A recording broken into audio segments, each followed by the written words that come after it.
சாதாரணமாக சொல்லுகிறேன். காட்சி தொடங்குகிறது. ராவணன் இறந்து போய்விட்டான்.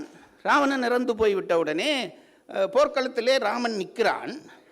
உடனடியாக அனுமனையும் லக்குவனையும் கூப்பிட்டு, நீ வீடனனுக்கு முடிசூட்டுங்கள் என்கிறான். வீடனுக்கு முடிசூட்டுங்கள் என்கிறான். போர்க்களத்திலே வைத்து இந்த உத்தரவு அவசியமா என்று நான் நினைத்து பார்த்தேன். எவ்வளவு அனுபவசாலியாக கம்பன் இருப்பான் என்று தெரிந்தது. ஒரு நாட்டிலே ஒரு நாடு தலைவன் இல்லாமல் ஒரு நிமிடம் கூட இருக்கக்கூடாது. இருந்தால் அந்த நாட்டுக்குள்ளே எதிரிகள் சுகமாக புகுந்து விடுவார்கள். அதனால்தான் இந்திரா காந்தி அம்மையாரை சுட்டுக் கொன்ற பொழுதும் ராஜீவ்காந்தி அவர்களை சுட்டுக் கொன்ற பொழுதும் அவர்கள் இறந்து விட்ட பிறகும் பல நேரத்துக்கு பிறகுதான் அவர்கள் இறந்த செய்தியை அறிவித்தார்கள். அதற்கிடையிலே இன்னொரு பிரதமரை நியமித்து கொண்டுதான் அதை அறிவித்தார்கள்.